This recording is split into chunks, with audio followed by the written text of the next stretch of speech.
Hey everyone, hope you're doing well. This is Drew Creekmer. I'm the Director of Advisory Services at Creekmer Wealth.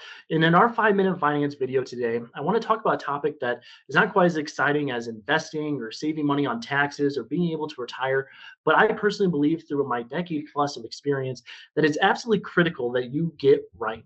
And that's beneficiary designations on your investment accounts. And we all know that going through and making that designation, especially when you first start working, is typically maybe a spouse or a family member, and you make that designation, then you really forget about it and move on through life.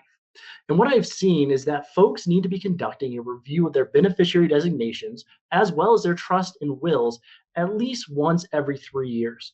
So oftentimes when I'm reviewing a trust or a will document or someone's beneficiary designations, I'll ask a question and we will all realize that circumstances in life have changed and now we need to make a change to the beneficiary designation. And had we not had that conversation, and unfortunately that individual had passed away, then their wishes would not have been brought out with how their assets were passed on to the beneficiaries. And so I want to walk through a couple of key mistakes to avoid when looking through what to do with your beneficiaries. First and foremost, it's not reviewing them on a routine basis. I had a case recently with an individual who unfortunately passed away that I just met. And in talking with their family, we came to realize that the way their trust and will was set up was not in alignment with the beneficiary designations on their investment accounts and bank accounts.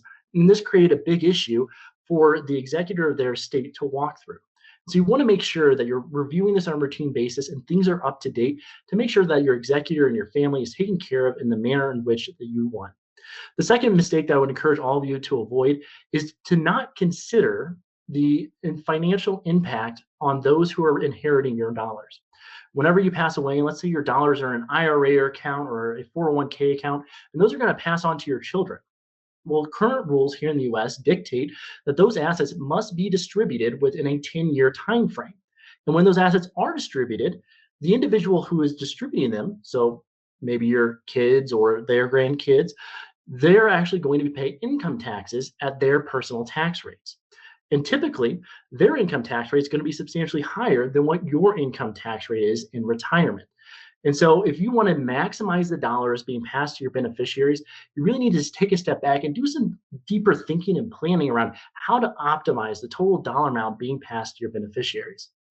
And the third mistake that I would encourage everyone to avoid is just kicking the can down the road. I know it's an unpleasant topic to think about, but making sure that you have a trust and will document in place, you have your beneficiaries lined up correctly, is ensuring that your wishes and your goals and dreams for the resources you have are going to be fulfilled, and your resources are going to impact that next generation or that charity that you greatly care about.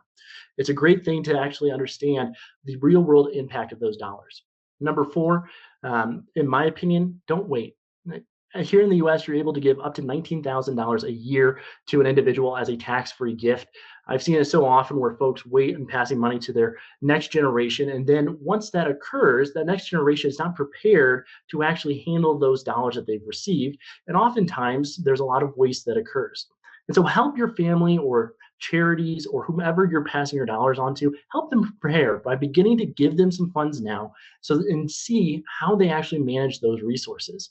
And that will help inform you as to how you want to establish your estate plan.